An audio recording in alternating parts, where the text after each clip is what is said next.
Magpupunta kaya ito pong mga diehard Duterte supporters sa magaganap na White Ribbon Movement Rally ngayong alas 2:30 ng hapon diyan po sa EDSA. Kasi mukhang pagka nagpunta po sila diyan mga tol, mabubu talaga sila ng tao diyan o kaya naman baka mabato pa ng kamatis, wag naman sanang magkagulo ano. Pero bakit po natin tinatanong yan? Ito po kasing si Mike Defensor nagpahayag po ito sa kanyang Facebook page ng paglalayon na dumalo dyan ngayong araw po na ito. Meron po siyang kinakaharap na samot-saring reklamo about paglabag sa batas. Not necessarily corruption, ano? Kasi wala naman po siya sa gobyerno ngayon. Pero humaharap po siya sa paglabag sa batas. Napakaseryoso po ng mga ito. Katulad po ng plunder kasama sina Rodante Marcoleta at yung dalawang negosyante pa. At sa isang separate offense for qualified human trafficking kasama ng kanyang pamilya. Tapos, hahalo po siya dyan. Hindi po maganda yon ano? Kung ang tatanungin po ninyo, yung mismo pong mga ilan sa miyembro ng White Ribbon Movement po na yan, na nagpaunlak ng interview kanina lamang sa DZMM yung isa, at nang mabalitaan nga po ng isang grupo na sina Renato Reyes, ito pong paglalayo ni Mike Defensor, agad po silang binara, no, na hindi welcome doon ang DDS. Ito po, balikan lamang po natin ito, bagamat may makailang beses ko na po itong nabanggit. Ito po yung pahayag ni Mike Defensor, uulitin ko lamang po. Sa linggo, ngayon po yon, magkikiisa ako kasama ang ilang kaibigan at mga kaalyado sa White Ribbon Movement. Bilang isang Pilipino, lalahok ako sa panawagan nito para sa pananagutan, paglaban sa katiwalian at pagtataguyod ng mabuting pamamahala tungo sa mas magandang kinabukasan para sa ating bansa. Mga mabubulaklak na pananalita ang mga sinabi po dito nitong si Mike Defensor, at sa huli pa nga, sinabi niya na naway patuloy tayong gabayan ng Panginoon. Hindi po yan nagustuhan ng ilan po sa mga lalahok dito po sa White Ribbon Rally po na ito. Ito yung kanilang naging tugon hinggil sa naiulat na paglahok ng mga matitinding DDS na personalidad sa White Ribbon March. Ang bagong alyansang makabayan ay handang makipagtulungan sa lahat ng nagsusulong ng pananagutan laban sa mga gumagamit ng kanilang kapangyarihan at impluensya upang magnakaw ng walang pananagutan. Bahagi kami ng White Ribbon March na humihingi hindi lamang ng pananagutan kundi pati na rin ng pagwawakas sa sistemang pork barrel, mga dinastiyang pampolitika at reformang sa sistemang elektoral ng bansa. At hindi naman may kakailamang tol na itong si Mike Defensor at kung sino pang mula sa DDS ay sumusuporta sa pamilyang naghahari dyan po sa Davao. O sa madaling salita, ito po ay politikang dinastiya, no? Ang Duterte family. Higit sa lahat, ang Duterte ay kaliwat kanan ang kinakaharap na problema mula sa tatay hanggang sa mga anak. Yung tatay nakakulong sa Hague, Netherlands para sa kasong crimes against humanity. Yung panganay na anak, yung panganay na babaeng anak na si Sara Duterte, kumakaharap sa isang impeachment complaint or case na, no? Kaya sa huli, sinabi po dito nitong bagong alyansang makabayan, ang mga rabid o matitinding pro-Duterte na personalidad na nagpahayag ng kanilang intensyong sumama o sumali sa marcha ay pinapahuyuhang igalang ang integridad ng espasyong aming binubuo sa aming pakikibaka para sa katotohanan, pananagutan at katarungan. Hindi kayo malugod na tinatanggap dito. Sana hindi na magpumilit pa itong mga DDS na pumunta dyan, ano? Pero kung gagawin nila, sabi naman sa isang interview, welcome naman daw po sila dyan, no? I'm sorry, hindi pala welcome. Hindi naman daw po nila pinipiit sa anong kulay ng politika ang pupunta. Pero nga, baka nga makatanggap sila ng pagbuo sa mga tao. Pero syempre, bago natin puntahan yan, may nakita akong isang post na DDS. Ito si Greco Belgica. No? Nag-post na naman sa kanyang Facebook page ng mga sumusunod. Sabi niya, mali ang manapak kahit ng kurap. Pero bakit mas gusto ng tao yon? Kasi mas malaking mali ang mangurakot at maging mahinang leader na walang magawa sa kurap. Ay nako, ang linaw po na ito ay yung parang Paul's dilemma ba, no? Na mamimili ka lamang sa dalawang bagay at ang pipiliin mo yung sa tingin mo pabor para sa iyo kahit alam mo namang mali ito. Pinalalabas dito ni Greco Belgica o malinaw na panggagaslight po ito na tama yung ginawa ni Sara Duterte in particular kasi ipinaglalaban kuno yung tama. Alam niyo, simple lang naman ang kasabihan eh. Ang mali ay hindi maitutuwid ng isa pang pagkakamali.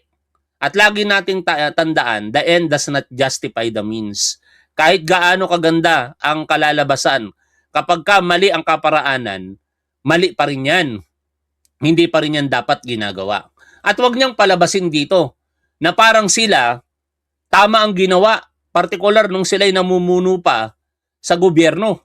Ikaw, Greco Belgica, ang daming issue ng korupsyon sa Duterte administration. Pero may isa, wala kang naipakulong. Totoo yun, mga tol. May isa walang naipakulong tong si Greco Belgica at kung merong dapat sisihin kung bakit napariwara ang buhay ni Dr. Yumol. Kilala niyo si Dr. Yumol? Oy, maraming salamat, Dals Music Vlog ha. Salamat po dyan sa blessing. Pero hindi nyo na kinakailangan mag-send ng super sticker mga tol. Ganun pa man, na-send mo na. Maraming salamat pa rin. No? Kay Dals Music Vlog. Kilala nyo si Dr. Yumol? Yung napakabait na doktor, unfortunately, naging demonyo sa huli. No? Bakit ko sinasabing napakabait noon? Napakamatulunging doktor noon. Lagi yung nagsasagawa ng mga pagtulong sa mga kababayan po natin sa kanyang propesyon bilang doktor. Naglilingkod siya, naghahatid ng serbisyong medikal para sa ating mga kababayang Pilipino sa mga malalayong lugar. Higit sa lahat, siya po'y lumaban sa illegal na droga.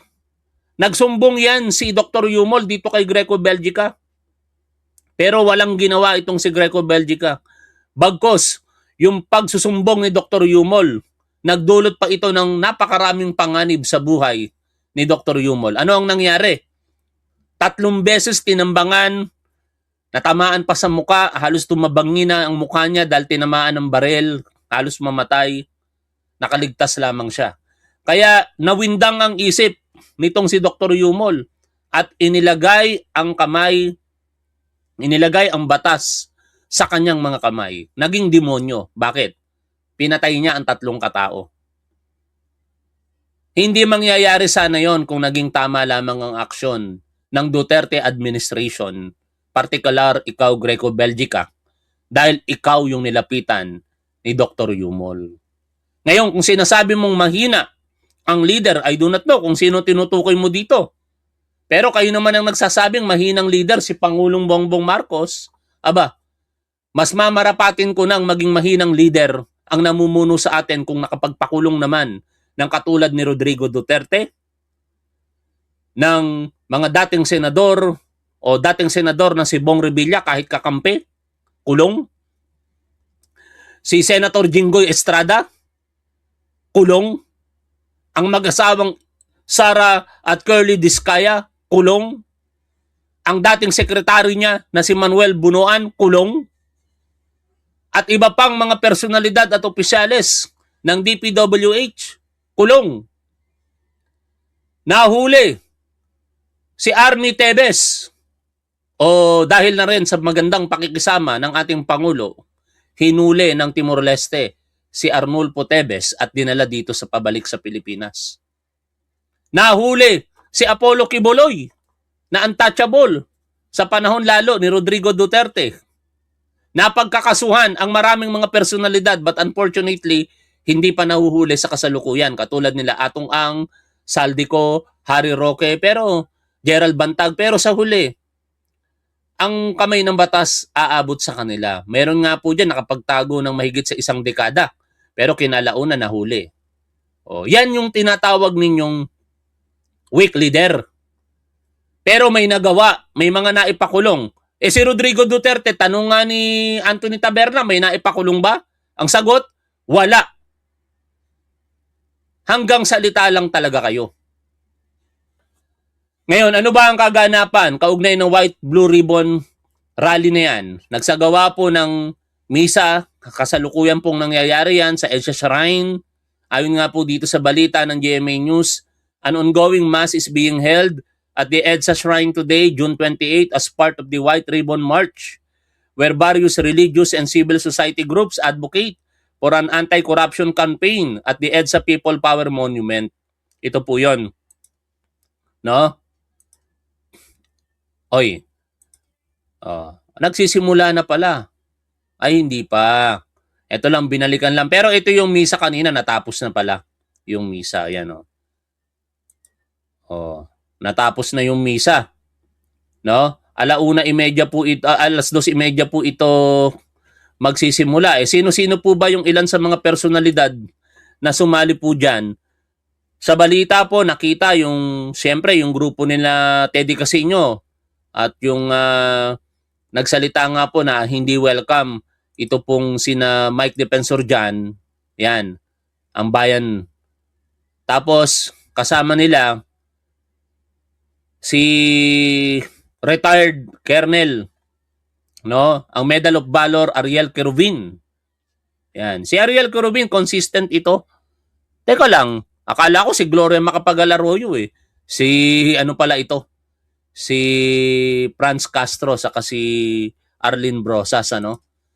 Mga basically ang nakikita po natin except kay Ariel Querubin, mga leftist, no? Mga activist, leftist group or activist. Yan. Kaya alam niyo mga tol, sa totoo lang, kahit sinasabi nilang walang kulay politika ito, meron ito. Basically mga dilaw at pink po ang mga ito, no? At alam naman natin na critical din sila sa kasalukuyang gobyerno, sa ating Pangulo. Pero tama lamang yun sapagkat nasa demokrasya tayo. Pero kung tayo po'y PBBM supporter at loyalista, mahirap pong sumali dyan. Bakit? Kasi mamaya sigurado mababanatan si Pangulong Bongbong Marcos yan. Katulad nga po dito sa interview na ito. No? Pakinggan po ninyo. So kayo ba ay magiging bahagi ng naka-schedule na ano ho ngayon? Mamayang 2:00 ba ang kilos protesta ho dyan sa People Power Monument ho ba, Prof? Apo, 2:30 po ang programa sa People Power Monument. Pero may misa po muna ng 12:00 ng tanghali sa EDSA Shrine. Pangungunahan ng misa ni Bishop Pauline Bagaforo, isa sa mga leaders ng White Ribbon Movement na siyang pangunahing organisasyon na nagsasagawa nitong White Ribbon March, no? Tapos sinaasahang pagkatapos ng misa ay sama-samang magmamarcha ang iba't ibang grupo, iba't ibang sektor papunta sa People Power Monument. So, doon sisimulan yung programa ng 2:30 hanggang around 5 or 6 p.m. po ang programa. So, we can expect na meron uli mga, let's say, personalidad na atin dyan kasi alam ko, very active din yung Tindig Pilipinas, di ba? Yung mga Progressive Black. Ito ho ba, mga ilan ho ba ang ine-expect natin dadalo dito mamaya?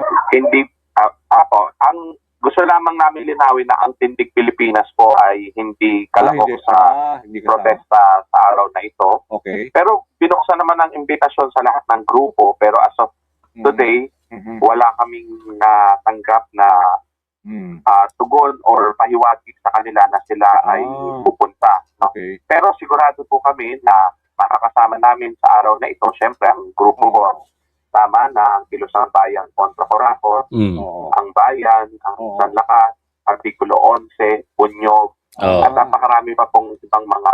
Diba, doon pa lamang sa mga bisita at grupo na nakilahok, ang kulay ng mga yan ay pink o kaya dilaw. Pero walang masama dyan mga tol. Tama lamang na sa isang demokrasya, meron po laging kritisismo. No? Ako, yung ginagawa po ng mga dilaw at pink sa kasalukuyan sa ating Pangulong Bongbong Marcos, hindi ko po yan ikinasasama ng loob. Kahit anong sabihin nila sa ating Pangulo, na konstruktibo naman na kritisismo, wag lang yung mga ad hominem at yung mga maling akusasyon, doon tayo magre-react. Pero kung tinitingnan nila, dapat suriin ang budget ng mismong Office of the President. Sige lang, welcome yan. Makakatulong pa nga sa atin yan eh. Bakit? Kasi hindi maaabuso yung budget kapag may mga tumututok po dito. Pero syempre, ang pinakasentro talaga ng rally na yan ay paglaban sa korupsyon. At alam naman natin kung sino talaga yung nasa proseso na ng paghahanap ng pananagutan. At yon ay walang iba kung hindi si Sara Duterte na naka-scheduled na pong litisin sa mga petsang babanggitin po dito sa balita. Ayon po sa shared post ng Sir Benjamin Contreras mula sa ABS-CBN News, ito po yung schedule ng impeachment trial ni Sara Duterte. July 6 to July 22. Mondays, Tuesdays, and Wednesdays. At 2 p.m. Tapos July 28 onwards, Tuesdays, Wednesdays, and Thursdays at 2 p.m. Puro alas 2 po ng hapon. Tapos 3 araw po sa isang linggo. No? Ang pinakaiba lamang mula July hanggang 6 hanggang 22, Lunes hanggang Miyerkules. Samantala July 28 and onwards ay Tuesday hanggang Thursday. No, yan ang aabangan po natin. Kasi napakahalagang malaman natin ang katotohanan sa likod ng mga bintang dito po kay Sara Duterte. Ituloy po natin ang pakikinig po dito kay Professor David Michael San Juan. Siyempre, ang diocese ng Novaliches at iba pang mga Roman Catholic dioceses at ang mga grupong simbahan gaya ng National Council of Churches in the Philippines or NCCP at iba pang simbahan. Bali, para lang mga paglilinaw dun sa mga nakikinig sa atin, bakit niyo tinawag na White Ribbon March ho ito? Prof? Ang paliwanag po ay simple lamang. Ang sa siyensya ho, pag pinagsama-sama raw ang lahat ng kulay sa spectrum, ang lalabas talaga dyan ay puti. Pag sa politika, sa spectrum, puti ang lalabas. At syempre, yung traditional din na paliwanag na ang puti ay sumisimbolo sa kalinisan, yung hinahangad din natin na malinis na gobyerno, para yung pondo na ninanakap. Diyan, walang masama dyan mga tol. Kahit ang kulay nila pink at dilaw, okay lang yan. Kasi dapat lahat tayo ganyan ang nais eh. Ang malinis na gobyerno, ang maayos na paggamit ng pondo nito na nagmumula po sa ating lahat. Lahat ng mga Pilipino, mahirap po mayaman. Nagbabayad po tayo ng buwis eh. Kaya dapat talaga magamit po ito sa tama. Ay mabawi. At yung mga susunod na gobyerno, kung hindi nakurakot, mas magkakaroon na ng sapat na pondo para sa edukasyon, serbisyong pangkalusugan, pabahay, at iba pang mga serbisyo publiko na nasa ngayon ay kulang ang budget kasi nga ninanakaw ang pera at napupunta sa bulsa ng ilang kontraktor at dinastiya lamang. Bali, Prof, kasi di ba may mga lumulutang din sa social media na itong White Ribbon March na mamaya gagawin, may mga ilang din mga personalidad na parang identified with the DDS like sila Mike Defensor might attend. Nabalitaan niyo ho ba to at kumpirmado ho ba? Yan yung aabangan natin, katulad ng binasa natin kanina, kung talaga bang dadalo itong sina Mike Defensor. Pero merong paalala itong nagsasalita na si Professor San Juan. Welcome naman. Hindi naman sila pinipigilan na pumunta dyan. Pero mukhang hindi magiging welcome yung atmosphere para po sa mga DDS. Bakit? Pakinggan po ninyo. Nabasa po namin online yon, pero kung yung pahayag lamang ni Sir Mike Defensor, hindi natin masyadong iniisip yung pagpunta niya kasi sa pagkakaalam natin ay may i-file na kaso sa kanya kasalukuyang NBI director. So sa palagay natin ay hindi magiging maganda kung siya ay lalabas pa at magpoprotesta sa araw na ito kasi nga mukhang may pending investigation sa kanya. Pero ano man, ang masasabi naman natin, open nga sa lahat ang imbitasyon eh. So, Oo. basang asahan Magkaiba yung open sa lahat sa welcome. Tandaan po ninyo yun. Open sa lahat. Kahit tayo, pwede naman pumunta dyan. Pero ako, uulitin ko yung sinabi ko kanina at sa mga nakalipas na live stream po natin.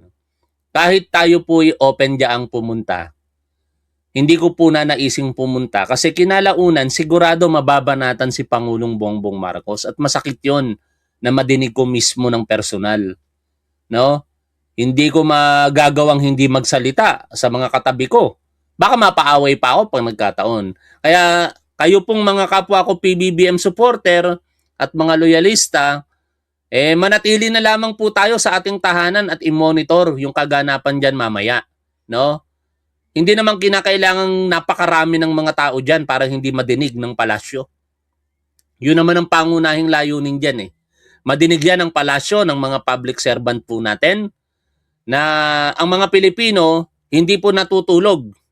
Tayo po'y naghahanap ng pananagutan sa mga tiwaling taong gobyerno. No? Pero syempre, ang mababanatan talaga ng lubos dyan, malamang sa malamang, si Sara Duterte. Kasi siya yung may kinakaharap na formal na reklamo. Ituloy natin ang pakikinig lang nila, dapat aware sila. Na Siguro pwede naman mga po aware sila, di ba? posibleng Na lahat- feedback, di ba, ng mga followers ninyo. Pag, let's say, mga high-profile personalities, alam mo naman kung saan sila pumapanig, di ba? So, yung tingin nyo, Tama po. mukhang hindi maganda magiging, let's say, pagkakilala sa kanila when Tama. they show up there. Ganon. Tama po. Kumbaga, Oo. asahan na nila na hindi sila Mabubu. papatingin Welcome. na tao. Oo, tama. At baka makatanggap pa sila ng ilang po mula sa mga Sigurado. ordinaryong mamamayan Tama. na galit sa korupsyon. Sigurado yan mga tol. Mabubo yan sina Mike Defensor. Parang si Chavit Singson, di ba, nung nakaraan, September yata yun O 21, di ba, may rally ang mga pink at dilaw. Siyempre, yun ay usapin ng martial law. Kinikilala yung araw ng mga nagrarally na yun ang deklarasyon ng martial law kaya nila kinokondena. Tapos sinamantala yon ng grupo nila Chavit Singson and then pagdaan ni Chavit Singson, buwang inabot niya. No? Ganun na ganun ang mangyayari dyan kay Mike Defensor pagka pinagpilitan nilang pumunta dyan mamaya. ng Oo. mga iba't ibang administrasyon, mapa Oo. Duterte at mapa Marcos, di ba? Oo. Masyado siyang affiliated po kasi sa isang dynasty na humaharap rin sa mga kaso. So, Yes. hindi maganda ang mensahe, di ba? Tsaka yun nga, ang sana lang iwasan din nila kung pupunta, pakiusap natin sa kanila kung pupunta sila. Oo. Huwag na sila magpa-interview sa media, huwag na silang Oo. pumonta, etc. Okay. Kasi hindi naman sila nga yung focus dapat ng atensyon ng mga tao, kundi Oy, salamat. Merong DDS na nag-subscribe sa atin para lang makapag-comment. Maraming salamat sa katangahan mo. Lagi kang manood kay Top 1. Welcome dito ang mga tatanga-tangang DDS. Alam ko naman na sa bawat sa pagsasalita ko sa inyo ng mga tanga kayo, ikinatutuwa ninyo kaya nakakatulong ako sa inyo. Magtawag pa kayo ng mas marami para naman yung 1,700 na nanonood kay Top 1, madagdagan pa. yung panawagang lahat ng sangkot dapat managot. Pero Prof, meron ba tayo mga, let's say, dun sa mga activities nyo o programa, meron bang mga nakaschedule ng, let's say, mga mambabatas, mga congressmen o senators na a-attend? Ang malinaw po sa White Ribbon March, Oo. sino man, kahit ang mga sitting politicians, pwedeng lumahok. Mhm. Pwedeng lumahok mag-participate. Pero malinaw po, Mhm. ang kasunduan sa programa po ay walang aakyat ng stage Okay. Hindi sila pwede magsalita. current Ano? politician. Opo. Oh, Hindi mabuti sila naman. magsasalita Kasi ang gusto natin, mas Mabuti naman ganyan pala, no? Kahit mga dilaw na politician, sina Kiko Pangilinan, hindi dapat magsalita. Maganda yan. Sana mapanindigan ng organizer ng grupo na yan mamaya. Kasi pag nakapagsalita dyan, ang mga dilaw o pink na politician, mahahaluan ng politika kahit kahit sa tingin ng mga kakampi nila maayos, di ba? Kaya dapat ang magsalita diyan yung mga leader ng grupo. Pero walang incumbent politician ang dapat magsalita. Yan naman ang sinasabi nitong si Professor Michael San Juan, yung naririnig po ninyo ha. Sana lamang mapanindigan nila mamaya. Baka mamaya pagka nandoon na yung mga politikong senador, katulad ni na Kiko Pangilinan, ni na Chel Jokno, mabigyan po nila ng mic at magsalita doon. Di para na rin nilang kinain yung kanilang mga sinasabi. Malalaman yan mamaya. Ang boses ng taong bayan, ng iba't ibang sektor, at may panalangin din. No? Prayer rally po ito, may mga panalangin tayo para sa paglutas ng mga suliranin ng ating bayan, yung laban natin sa kahirapan, korupsyon at kawalan ng pananagutan. Okay, so ito nga isang malaking prayer rally no na 2:30 at 12 noon nga merong misa. Kasi this will go almost a week before the start of the trial ni Vice President Sara. Is this something kayo rin ho talagang nakabantay ang grupo nyo itong tama na? Opo. Kung inyo pong makikita sa aming mga pahayag, ang tama na po ay bahagi rin noong bantay impeachment no, na inilunsad rin ilang mga linggo na nakakaraan. Mukhang yan talaga ang magiging sentro mamaya ng mga talumpati yung paghahanap ng pananagutan kay Sara Duterte. Pero syempre, madadamay diyan si Pangulong Bongbong Marcos mga tol. At understandable 'yon. No, after all si Pangulo ang ama ng Republika sa ngayon at ang bawat mga pangyayari hindi maaaring hindi matanong, hindi maaaring mabanggit ang kanyang pangalan, no? Kakibat lagi ng pamumuno ang pananagutan. Kahit nga ikaw ay walang kasalanan, ikaw pa rin yung laging masisisi. At again, sa akin lang ito kung ano man yung mga sabihin diyan nitong mga grupo na ito, maliban na lamang kung personal, pero di naman siguro sasabihin ng mga kakamping at dilawan na adik si Pangulong Bongbong Marcos. Yun yung pinagkaiba ng mga DDS sa mga kakamping at dilaw no? Never silang nag-akusa kay PBBM na bangag adik si PBBM kasi alam naman nila kung ano yung fact at sa mga akusasyon lamang. Pero ine-expect ko na magtatanong at maghahanap ng pananagutan itong mga grupo na yan kaugnay ng budget ng gobyerno. Hindi masama yon mga tol, wag nating masamain yon para naman sa ating lahat yon. No? Ang punto, pagka korupsyon ang pinag-uusapan, dapat nagkakaisa tayo. Dapat nga walang kulay pagka-korupsyon Dapat managot lahat. Kahit nga si Pangulong Bongbong Marcos, kung sa tingin nila may ebidensya sila, ilatag nila at masuri natin. Kaso lang wala namang mailatag na ebidensya. No?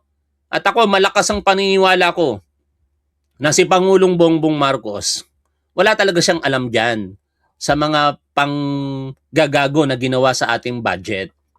No? Kaya nga ang tawag niya sa mga yan, balasubas Hindi naman siguro tanga si Pangulong Bongbong Marcos para paimbestigahan ang sarili niya. Di ba? Bakit niya ihahayag sa harapan ng publiko at magpapatawag ng investigasyon kung siya mismo ay sangkot dito? Sinimulan yung investigasyon Hindi siya katulad ni Rodrigo Duterte, nagsalita sa harapan ng publiko.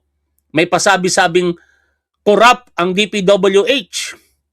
Dapat imbestigahan, pero may nangyari bang investigasyon? Wala. Si Pangulong Bongbong Marcos, sa harap mismo ng mga mambabatas at sa buong mundo, sabi niya, mahiya naman kayo noong July 28, 2025. Mag-iisang taon na yan. No? And thereafter, nagtayo siya ng Independent Commission for Infrastructures na nagresulta sa pagkakaso ng maraming mga personalidad. And we are hoping sa Office of the Ombudsman na konting bilisan yung kanilang isinasagawang pagdetermina ng probable cause with certainty of conviction. Lalong-lalo na sa mga sangkot na personalidad katulad ni Chis Escudero, Joel Villanueva at iba pa. Oy, tanga! Talagang halatado ko dito, tatanga-tanga talaga kayo mga DDS.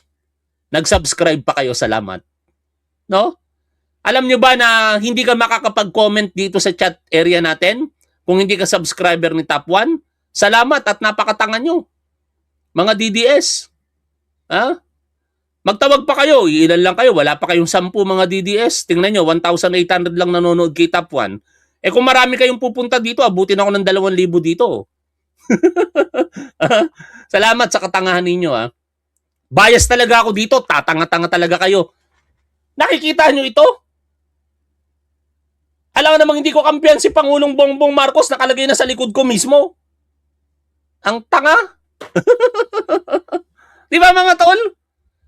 Magko-komento pa. Halatado ka. Alam mo namang, anak ng teteng, alam nga naman nakalagay sa likod ko si Pangulong Bongbong Marcos, tapos maka-Duterte ako.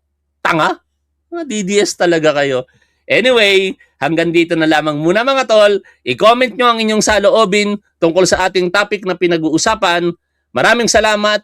Lagi po nating tandaan kung ano ang tama at dapat, doon po tayo. Keep safe. See you always. Bye for now mga tol.